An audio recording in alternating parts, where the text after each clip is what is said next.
Morning. I know. It's early. I'll try it again. Good morning. Good morning. All right. You're here. Good. So am I. I really just want to say thank you. I'm sorry some people might not be able to see me. I just want to thank Bill for our welcoming and for grounding us here in this space, and Trevor for the inspiring words already. I think we're already off to a great start. I just need to get my slides up. So I'll give you something pretty to look at besides me.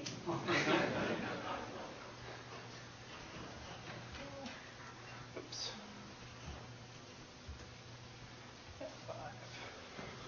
Okay, there you go.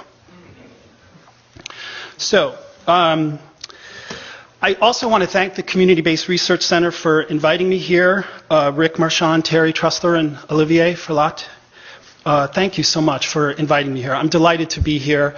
Vancouver is an amazing city, in my opinion, in my humble opinion, and I'm delighted to be back here. What I want to do today is talk a little bit about, the title of my talk is Defined Body or Defined by My Body, Reconsidering Gay Men and Body Image. For those poor souls who saw a large proportion of this talk in Ontario earlier, please forgive me, but there's some interesting stuff I've added to the conversation, I hope.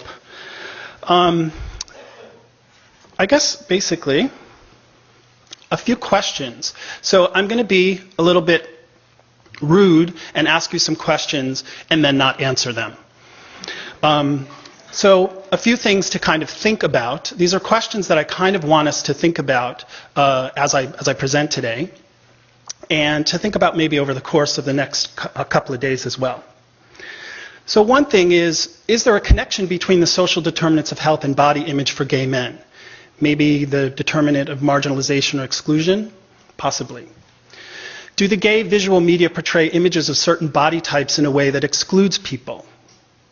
Do these images work in getting men's attention to the messaging we're trying to send? And do these images engender feelings of body dissatisfaction, depression, low self-esteem, and again, exclusion? So let's try it out. So a few little breakfast treats.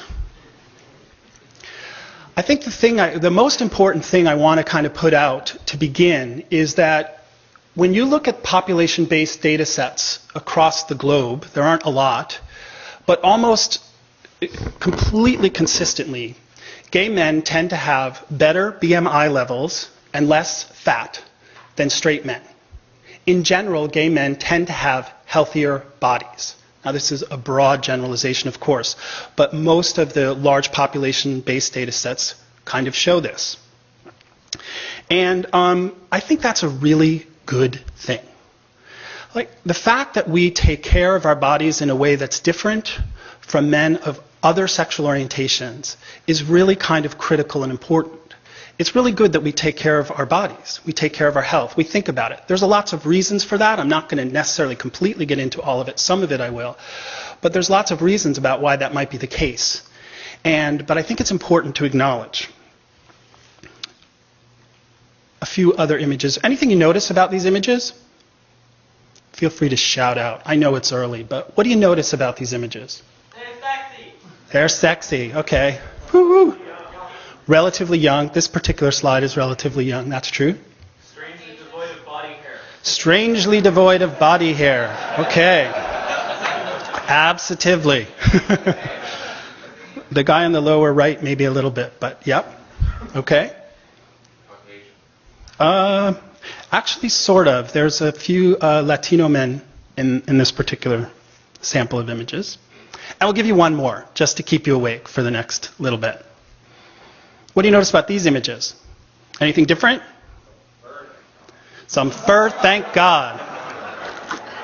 Apparently that bear has come out of the tree and has arrived here this morning.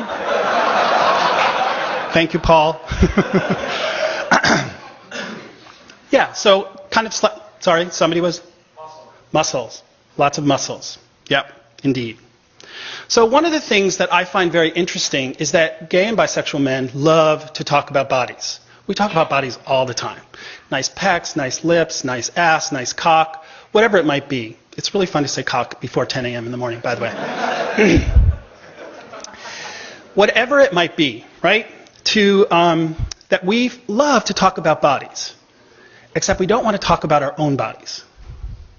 It's really hard for us to talk about our own bodies, except maybe to criticize our bodies. So that's some of what my research is about. I include this blog note because this was kind of what got me started one day in thinking about, damn, this is really very interesting how the pressures that we kind of put on ourselves.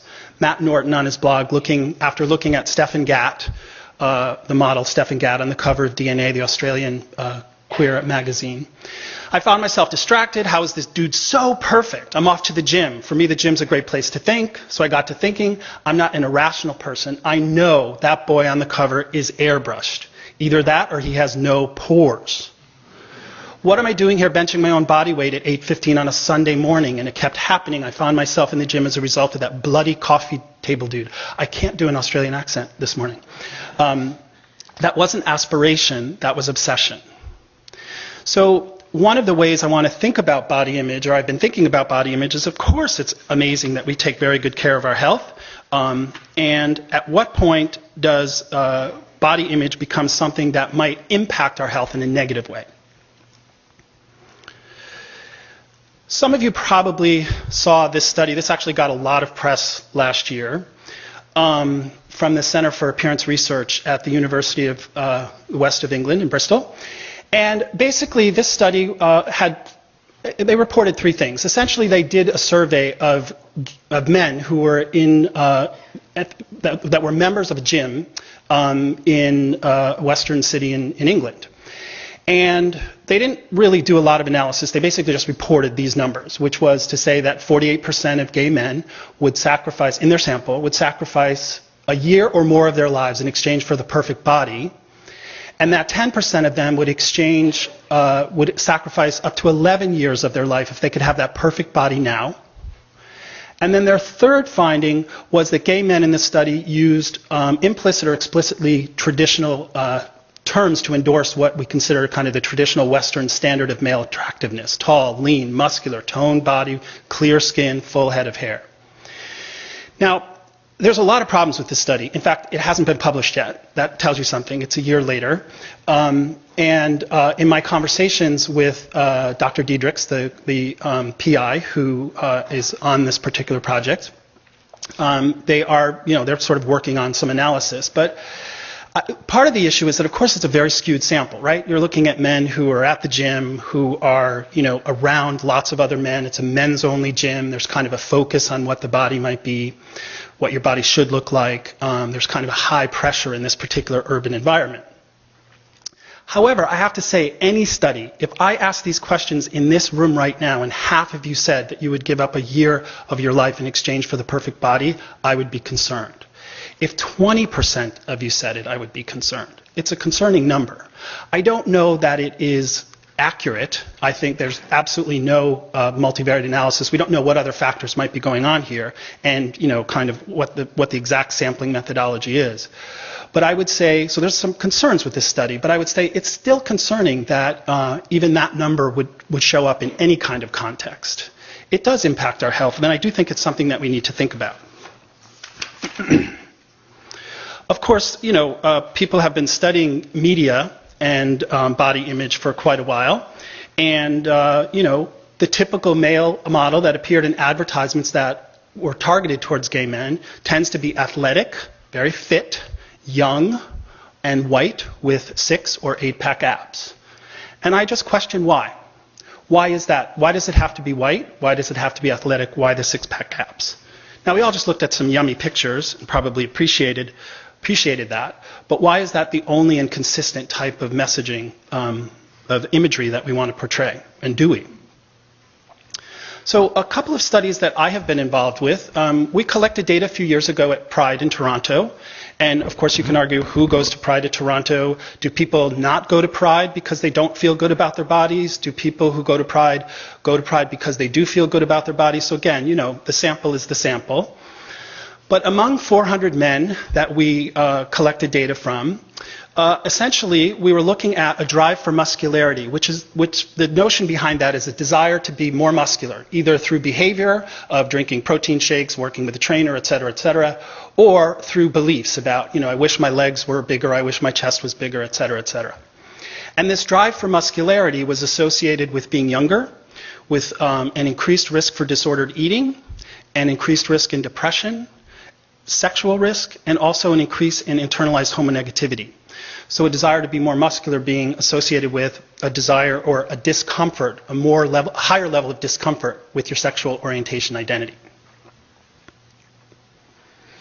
In the same study, we also just wanted to look at disordered eating specifically to kind of see what the levels were and how it related to the general population.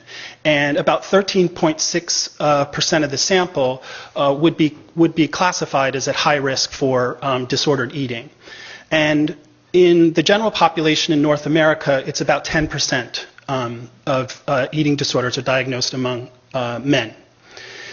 And one of the problems is that binge eating is not measured as an eating disorder, so of course this number is actually likely to be higher. One of the things we do know is that younger men are more likely to report anorexic behaviors, and as you get older, you're more likely to report bulimic behaviors. Some other things about that was that this disordered eating was associated with an experience of childhood sexual abuse. So relating back to that concept of syndemics that I know you all have spent some time with, the notion that there are these interlocking health outcomes that really impact the outcome, the HIV outcome for gay and bisexual men. So we know that childhood sexual abuse is one of those things that's correlated with health outcomes. And also depression was correlated, and in this particular study, white men were more likely to report disordered eating than Asian or black identifying men in the sample. So this got us thinking a little bit about what does it mean that there might be racial differences around body image. I just want to report on two recent studies that have come out that are around body image for gay and bisexual men. So Ron Stahl and colleagues from Pittsburgh recently in their large cohort study of HIV negative men looked back over the years to see that about 8 years ago they reported that 50% of their HIV negative cohort were basically their BMI level was considered obese or overweight. And over the 8 years of the study, that number did not rise. Now, what's important about that is in the general population, that number has risen dramatically. So it says that there's something that's happening for gay and bisexual men in terms of taking care of our health, again, that I think is a very good and positive thing. It's a little concerning that half of the men report obesity, but again, the number is not rising. So what's happening there? What's that about? And in their study, people that were coded as obese or overweight, this was not associated with sexual risk or substance use or depression. Varangas and colleagues from New York did a study that I actually thought was really kind of interesting. They wanted to know if who you were looking for in a partner, the type of body, differed based on the context. So if it was just a quick hookup, are you looking for a specific type of body as opposed to if you were looking for someone you wanted to be in a longer-term relationship? And actually, they did find a difference.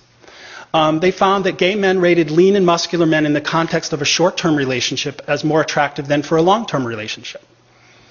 So I think that's kind of a significant finding. It was a pretty large sample. It was a very interesting study if you have a chance to look at it. And those who had lower body fat themselves were much more discriminating in relationship to body fat and muscularity. So those who are fit and thin might be a little more discriminating about who they're going to date in any context. So because we found that race sort of looked like it was a little different, it got me and my colleagues there. You can see them there. And we have a fairly large community advisory committee on the study as well. A couple of them are here today. We decided that we wanted to look at whether or not race and racism and having a racialized body played an impact, or how it impacted or affected body image. And so we did two things. We did a series of focus groups with ethno-racialized gay and bisexual men in Toronto, and then we did an online survey.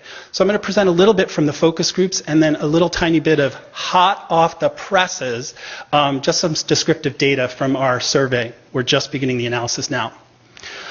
These are some of our colleagues who have been very involved in this study and our community advisory committee. Hello to a couple of you here. Again, a little bit about the background. The 4 communities that were chosen were East, Southeast Asian, Black, Caribbean, African, Hispanic, Latino, Brazilian, and South Asian. It was based on really census numbers.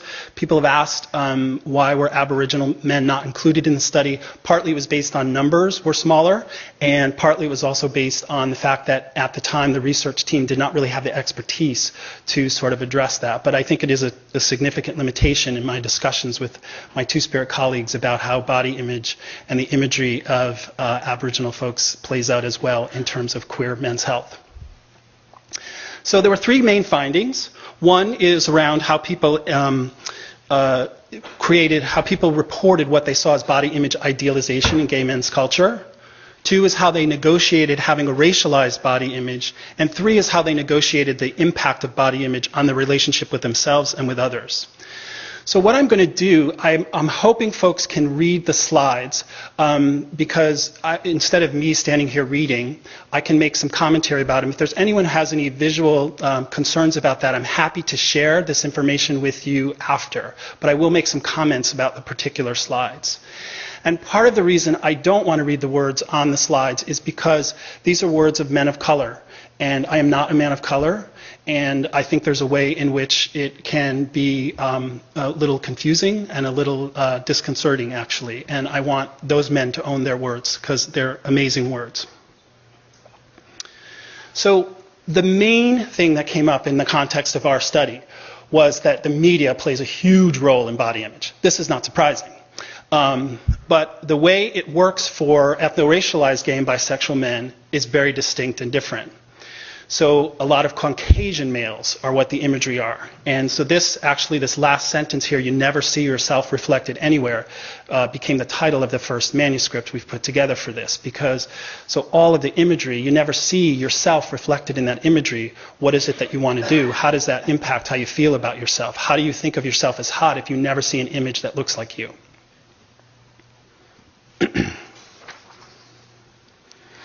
And then people described what was considered a hot body type in Toronto. So, young, athletic, similar to what had been previously stated. But this person offered another perspective too. Older, muscled, berry hair, doesn't matter if you have a gut. You still have to be defined in all the right places. And by the way, I think it's obvious on the lower right-hand corner, we had under 30 and over 30 groups, 2 separate groups. So it's basically their ethno-racial identity and their age on the lower right-hand corner. So this particular person basically just talks about, you know what, I don't want someone who's too muscular and too perfect. I like people who are flawed.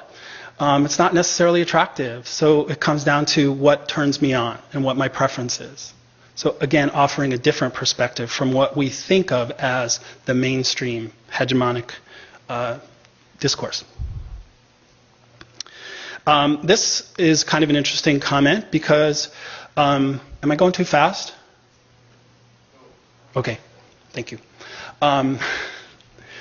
Because this person is talking specifically about the fact that, of course there's going to be discrimination, but they go back and forth between like saying, living in a white supremacist society, but at the same time, it's not exactly discrimination. So there's kind of a hedging a little bit about level of comfort with even calling it racialized discourse, which of course it is.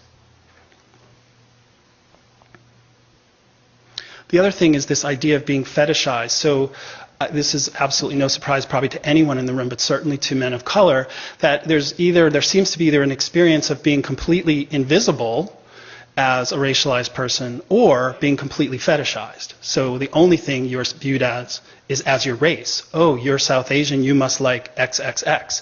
Oh, you're black, you must like XXX. As opposed to, or just being completely ignored. And this came up a lot in the context of the focus groups as well. So people trying to negotiate internalized racism, how they feel about dating someone from their own culture. This particular person expressed, I thought, was a pretty powerful notion of feeling discomfort with someone that's too close to home. I'd prefer something a little different. It's too much. Someone knows too much about me.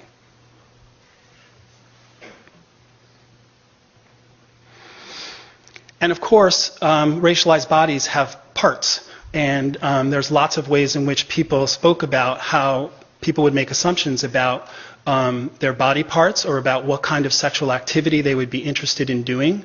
So you can see how this particular person was struggling with sometimes people have expressed disappointment, like your dick should be bigger than that, right? That's the racialized stereotype. And how that impacts how that man felt about himself and his self-esteem.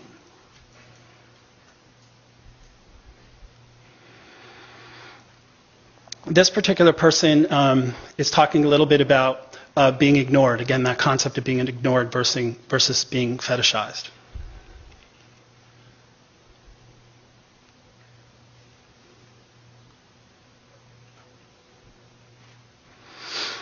And also people live in different contexts and have different identities in different contexts. So this Asian man was talking about, Southeast Asian man was talking about how in China being tall is something that's valued, but in Toronto all the guys are not interested in him because he's tall, and their racialized stereotype is that he should be short, and how it impacts him and his discomfort. And he even kind of laughs at the end in a slightly nervous laughter.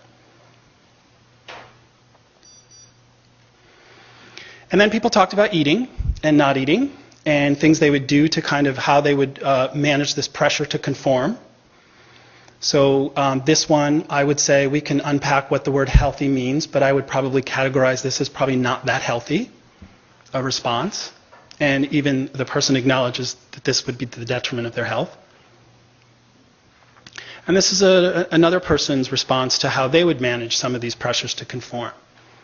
And in this particular quote, you can see that someone is making some decisions about who they hang out with and who they engage with around these issues.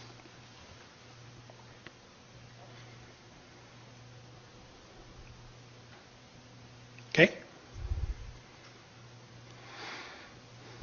In terms of impact on health, when you feel like someone is paying attention to you regardless of your body type, that might feel nice. And if your body type doesn't fit a certain body type, a certain imagery that is over-portrayed in the media, and all of a sudden someone's paying attention to you, you might behave a little differently, is basically what this person's saying. Sure, someone wants to have sex with me, that feels great, because people don't usually, because I don't look like the cover of the magazine or the posters on Church Street or Davie Street.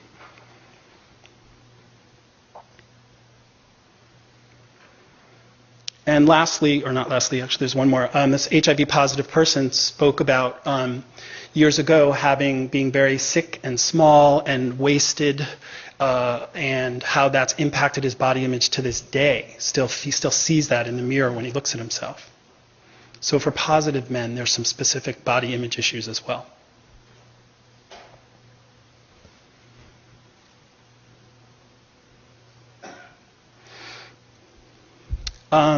How it kind of impacts your relationship with others. This guy is talking a little bit about how when you go into a place where there's a lot of people of color, if you're dating someone who's white, you kind of get this mixed response. On the one hand, a little bit of, oh wow, you can't find somebody from our own race? Why is it that you have to date a white guy? And at the same time, he's talking about people feeling like somehow people envy him as well, that somehow he captured or managed to connect up with the white guy. So you can see how these are complicated issues that men of color have to think about in terms of racialization in bodies that I know I as a white man don't have to deal with, and others as well.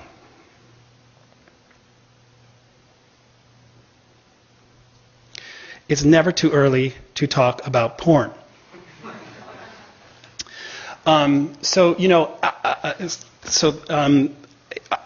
When we think about these imagery that is very available in terms of gay and bisexual men's bodies, or just bodies in general, it's impossible not to talk about gay porn. So I'm actually going to spend a little bit of time on this morning. I just have to say it was really kind of funny because I was telling Owen and, and Daniel this when I was in my partner's office. He's an academic at another institution, and I was in his office and I was Googling images for gay porn. And I was sitting with my back to the door, and of course this young woman knocks and opens the door and just opens the door.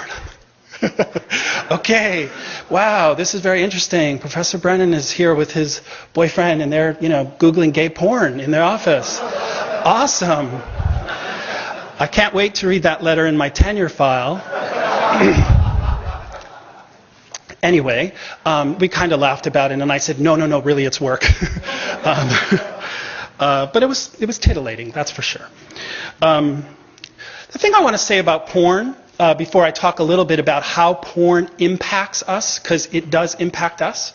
How, we're not sure yet, but we've got some information. So porn is prolific. It's so accessible.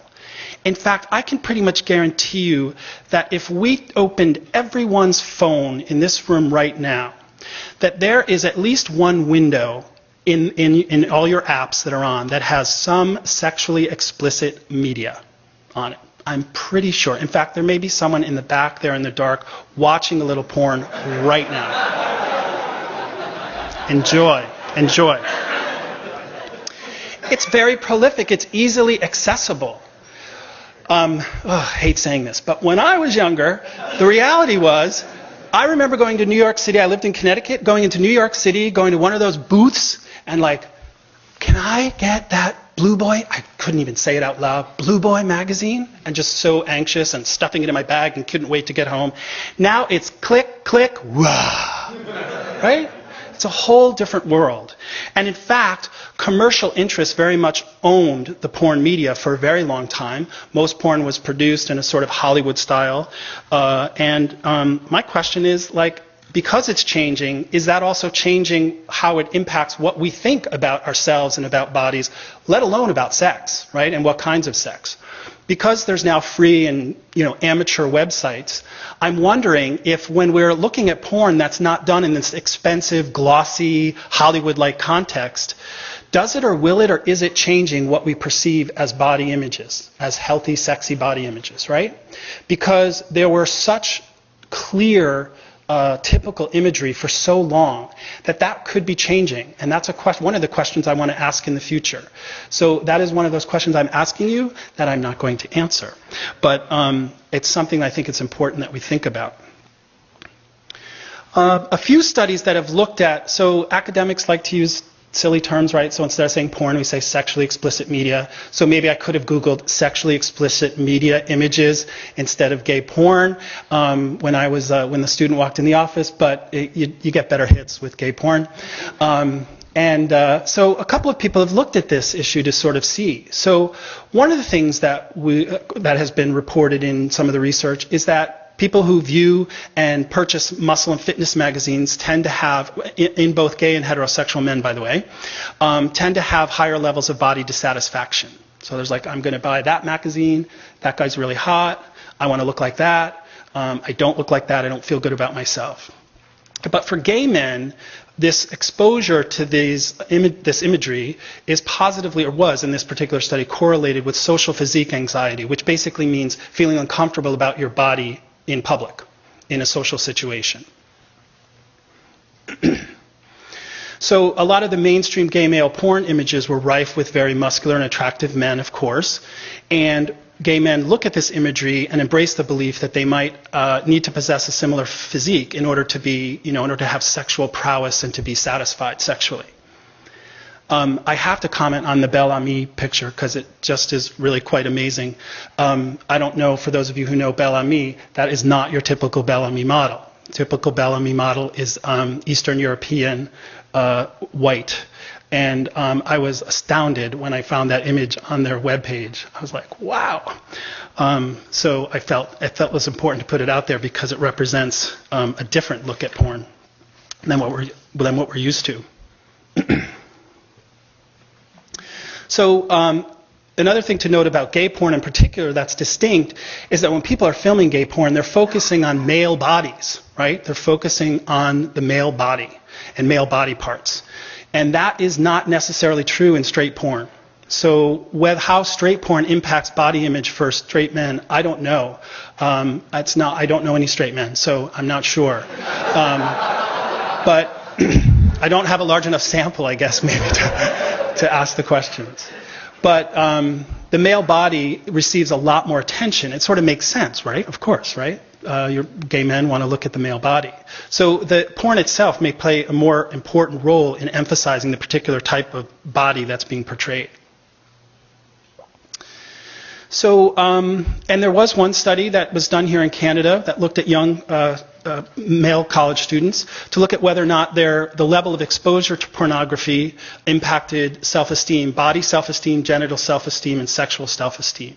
And what they did find was that the more people looked at pornography, the more it inversely was correlated with genital self-esteem and sexual self-esteem. In other words, the more they watched porn, the more they felt less comfortable with their dick and less comfortable with the type of sex that they were having and their capacity to have different types of sex. So I think it's an interesting finding. I'm not sure it's a particular age and a particular group, but I'm not sure how generalizable it is to other populations. So luckily, one of my favorite people in all the world, Simon Rosser from the University of Minnesota, I believe, has he been here before? Has Simon presented here?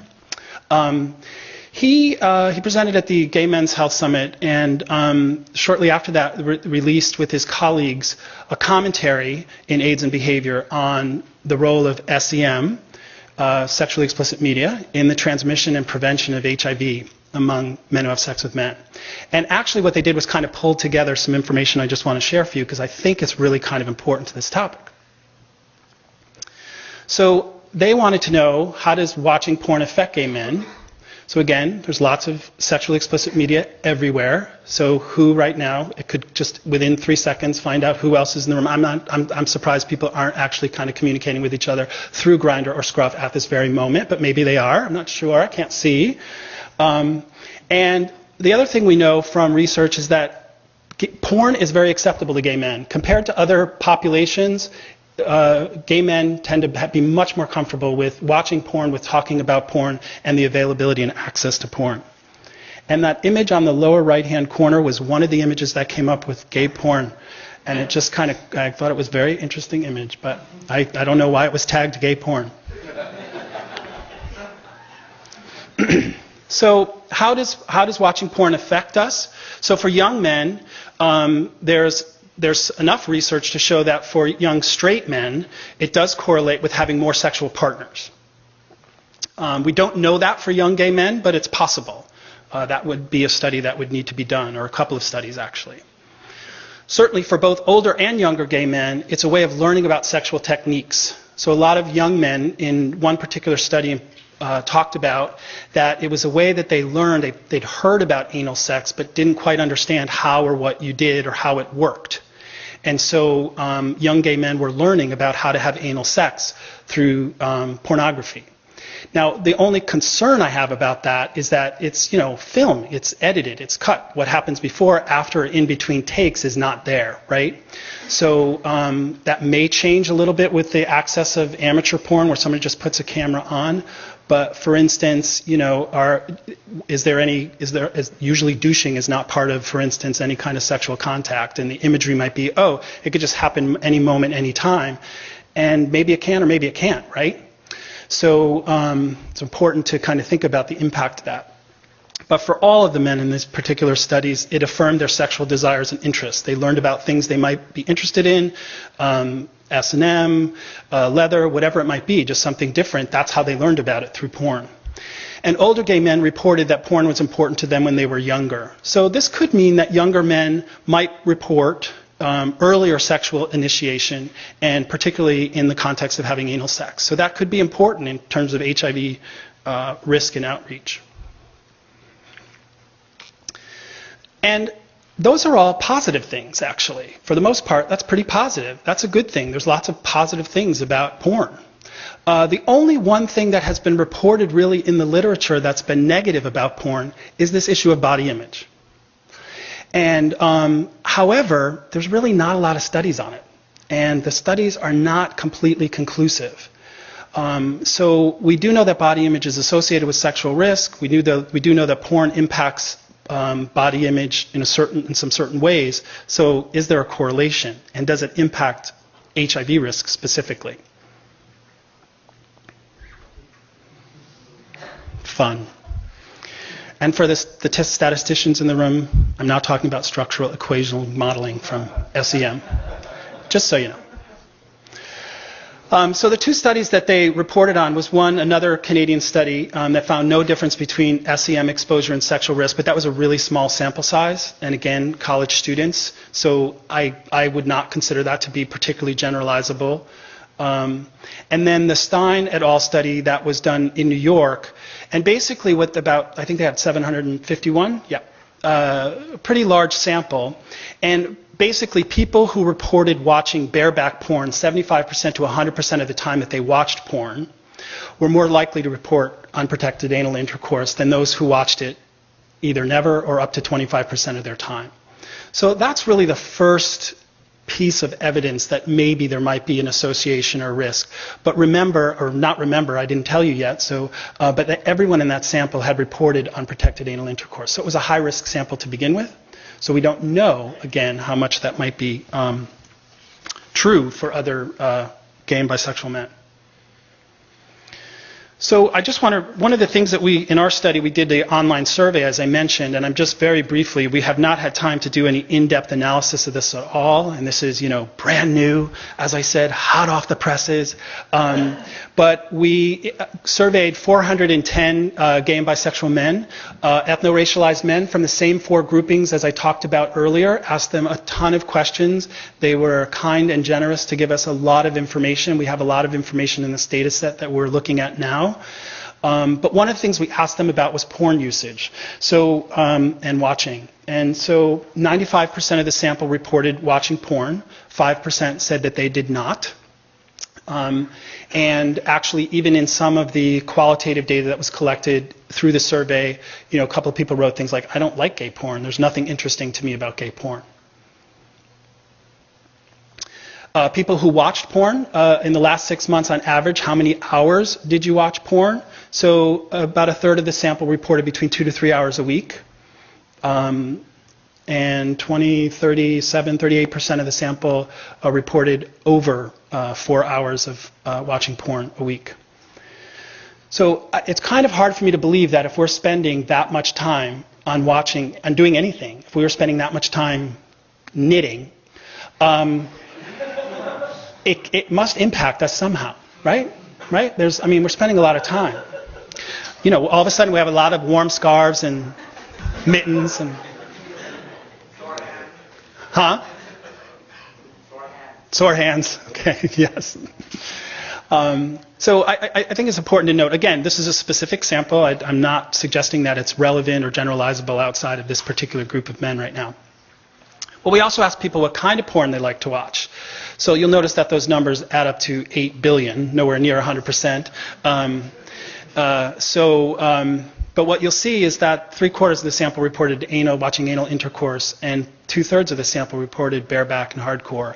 Why those two are combined, I'm still trying to figure out how they ended up getting combined, because we can't really distinguish whether or not that means that it was sexual risk. Porn that was involved in that could have been involved in HIV transmission.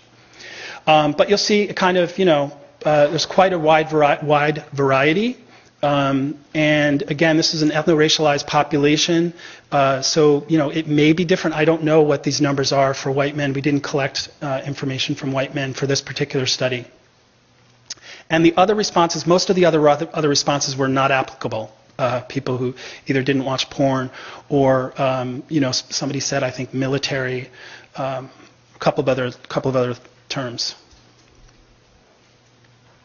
And lastly, we asked people if they compare themselves to the porn stars or models, Because one of the things we want to look at is whether or not people compare themselves to how they feel about their bodies, because we did some body image scales in the study. We just haven't done these analyses yet.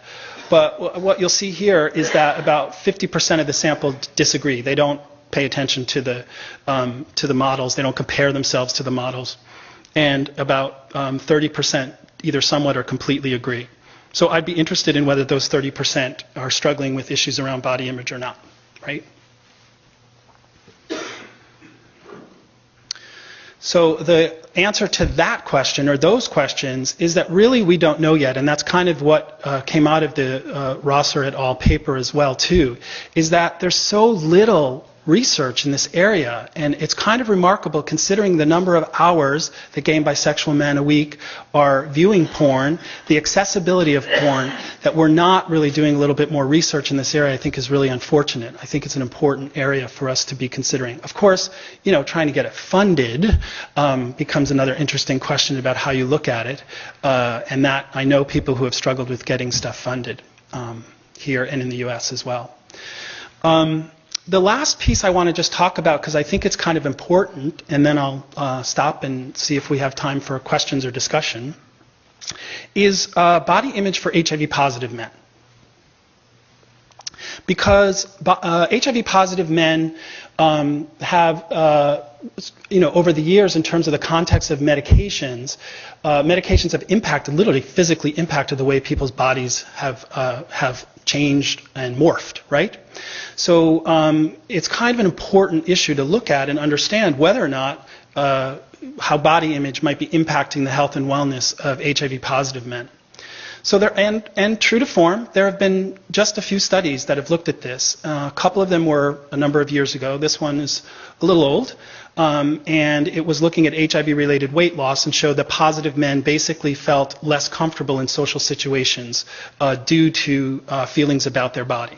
And so they would avoid meeting with friends and family, and also reported significant emotional and physical distress, so depression and self-esteem issues as well.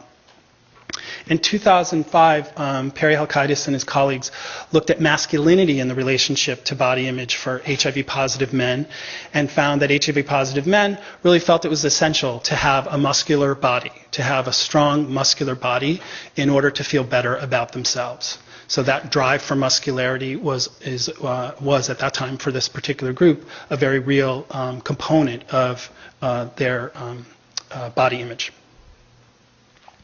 And finally, a more recent study basically found that there weren't differences between positive and negative men in a sample that looked at body image. Specifically, there weren't differences around body image, but that they did find that people who, men who had HIV and or AIDS were much more in tune with their body, were kind of focused on reacting to any kind of potential physical illness and or any kind of physical sickness, right? Because they wanted to make sure that they were doing well. And so I think that's an important finding too, and it makes sense, right? If you're living with HIV, you are constantly being reminded about what's happening in your body through testing, et cetera, et cetera, et cetera. So, so I think it's an important component to think about. But there weren't really differences between positive and negative men, and so that may be as a result in changes in medications, maybe as a result in the changes of attitudes, I'm not sure. So, in summary, it's not my favorite slide because I have a really good one at the end, but gay men take good care of their bodies and want to look good and feel healthy. And again, this is a really good thing. I do not want to pathologize that gay men go to the gym or work out or eat well or take care of themselves or exercise. That's not the point at all. The issue is when it becomes such pressure that it impacts our health and mental health. That's when I'm concerned. I don't have a clear sense as to where that line is drawn. I really don't. I don't think anyone does, but I do think it's important that we acknowledge that it can impact the work that we're trying to do. For some people, body image issues come from tremendous internal and external pressures, and of course that this can impact their health, depression, self-esteem, sexual risk. And the media are a huge part of this, including porn and SEM. And of course that the media are rife with all kinds of stereotypes, particularly racialized stereotypes and age as well. And that HIV-positive men have unique and powerful stressors on body image. So a few queries to leave you with. And again, some of these are related to previous questions I posted, but I wonder if we can talk about, as people who are interested in reducing HIV risk among gay and bisexual men and advancing other health and wellness for gay and bisexual men, how can we reduce the stress that is put upon us by this imagery? We may want to see sexy images. Of course we want to see sexy images. When you open your Grindr app and there are those 20 pictures, you have a keen ability to quickly scan for what's the sexiest image there, right? I mean, it's a boop, there, right? We want to see them, not a bad thing. But are we also impacted by them? And we don't have a lot of places where we can talk about these issues as gay and bisexual men, because we're okay talking about bodies in that way, but not necessarily about our own bodies or our own body image issues. Is it okay to just use certain types of imagery, particularly some of the imagery I presented earlier, in all of our outreach? It gets attention, right? Like people look at it like, oh, wow, that guy's hot. But does it inadvertently impact gay men in another way? And again, I don't have the answer to that completely, but it's a question I think it's important to raise. If we're always using the same imagery or the same types of bodies, are we excluding people? Are we kind of enforcing a determinant of health on some level? So I'll leave you with this cartoon. I don't know if people can read it. Does anyone know who's Comic-Con here who knows the character on the left? On the right is Captain America, I know that, but I don't know the character on the left. Who is it? Falcon. Falcon. Okay, cool. Didn't know that. Okay. So dig it. And thanks, man. Maybe someday we can get it all together, but for now, I got to split. This is my first solo scene, and I don't want to be late. Kind of like that. Yes. Thank you, folks.